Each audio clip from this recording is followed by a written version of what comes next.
on, guys? AJ Changes back here again with another video. It's a Mystery Monday, so you never know what video you're gonna get, but today you're gonna get the Cheat Meal Monday video.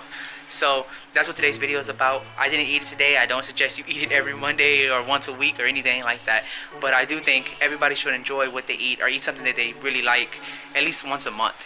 That's my opinion. You know, I'm not a doctor or a dietitian or nothing, but that's at least what I think, and that's what helps me. So this is what I ate a couple days ago, so that's when the video was filmed. And I will ask, if you like this video, please hit the subscribe button, the like button, and let me know what you would do different or how you like making your pizzas in the comments. So back to it, guys. Enjoy the video, and I'll catch you in Wednesday's weigh-in video. Peace. I decided to take a late night run to Kroger's to get the stuff for my what I eat in a day video that will go up on Saturday, and I'll show you guys what we're getting inside the store. So we're gonna need to grab a bag of flour. This one looks busted. Grab some all-purpose flour. I already got some at the crib, but you're gonna need to grab some mozzarella cheese. Guys, I must admit, I am super lost. I don't normally come grocery shopping, and I cannot for the life of me find pepperonis. The whole time I was trying to find the pepperonis, they were right behind me. But I went ahead and went with these salami ones instead. They're like big ones, I guess, for pizzas or sandwiches. Well, I guess for sandwiches, but I'm gonna go ahead and use them on the pizza. Guys, that second time around paid off. I got actual pizza sauce now, even though I'm probably gonna church this stuff anyway. So you want to add a cup of warm water to this. I already did it. It's about 110 degrees is what you want. But if you're adding it to a metal bowl like I did, you want it to be a little bit hotter, because the second you add it, it'll cool it down. And then you want to add about half a teaspoon of honey to your mixture and mix it up. And then once that's done, you want to add your pizza crust, which I'm about to do, or your pizza crust yeast, I'm sorry. That's what I'm about to do. And it doesn't have to be pizza crust yeast, it can be plain yeast, but you definitely want to add it because your pizza won't rise without it. So I'm going to add that, and I'll show you what happens once you add it. So now that the yeast is added, you want to give it just a little stir. Let the yeast get mixed in with the warm water and honey, or you can use sugar. If you guys don't like honey, then you can go ahead and use sugar. Basically, the yeast just needs to feed off of something that's, I guess, sugar based or has sugar in it. I just like the flavor that honey gives to the pizza dough. You can see the stuff bubbling up. That's actually the yeast activating with the water and the honey.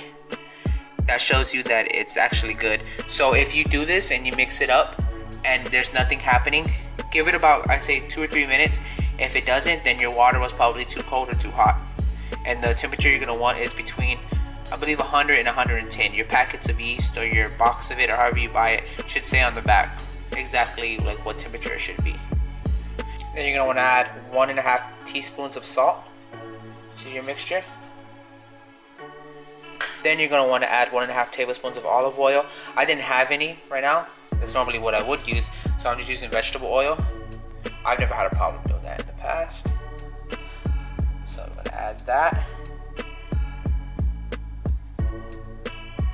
Then last but not least, you're gonna want to add some minced garlic, some onion powder. These are all just eyeballing it. These aren't really measured, obviously. Some Italian seasoning. And this will just give the crust a good flavor.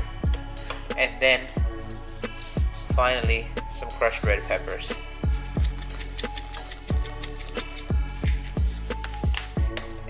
Then I'll catch you guys whenever we get ready to add the flour. I thought I'd share this because it's a good tip. I like to do this with the stand mixer. You could probably do this with the bowl if you don't have a stand mixer. Well, if you don't have a stand mixer, you definitely can make the dough in a bowl.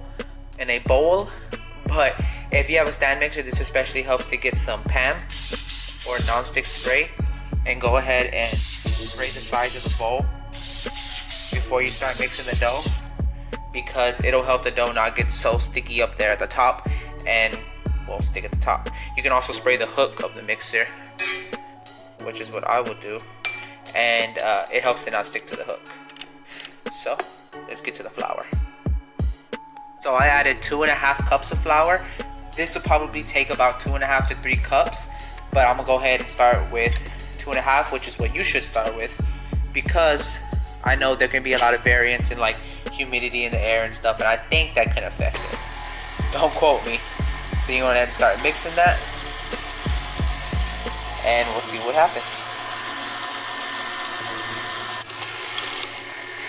And as that's mixing, you can go ahead and grab one of these silicone spatulas. It also wouldn't hurt to spray this with a little non-stick spray also, but then you want to scrape the sides of the bowl as it's mixing to help it all get mixed together. So lastly, you're gonna want to touch the dough.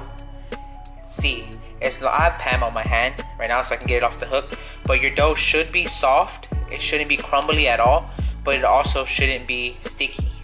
Like, it can be a little bit tacky, like the way this is, but it still pulls away from the hook when I move it. So you don't want your dough sticky and too wet, but you want it a little bit tacky. You don't want it, definitely don't want it dry. I think tacky is a little bit better than dry. But so once this is like this, you can go ahead and mix it around. You also want to spray the bowl with Pam before you do this. While it's still on the hook or while it's still on your spatula, spray it with some Pam. This is the way the dough looks right now. Take note of the size of it.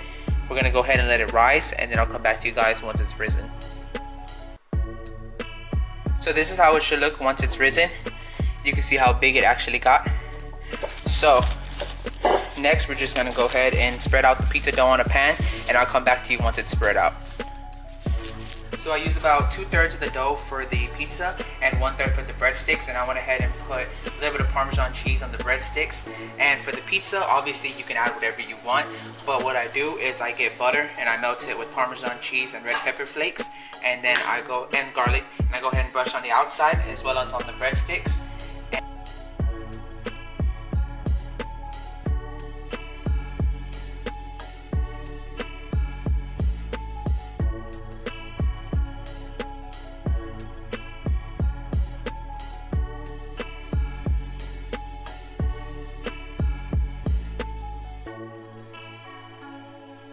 So this is what it came out like.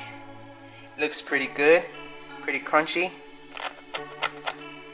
And then you got the breadsticks that also are pretty good.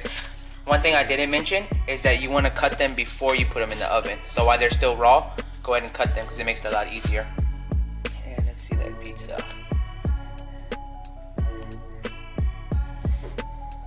Pretty sturdy pizza.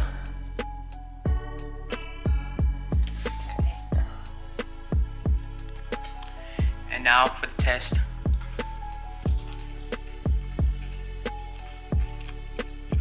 Pretty good. Better than Domino's, way better than frozen pizza. But no buts, it's actually pretty good. But anyway, this is the pizza recipe. Like I always say, guys, if you like this video, give it a thumbs up. If you dislike it, give it a thumbs down, but let me know why in the comments. I'm always trying to make these videos better, and I'll catch you in the next Cheat Meal Monday. Peace.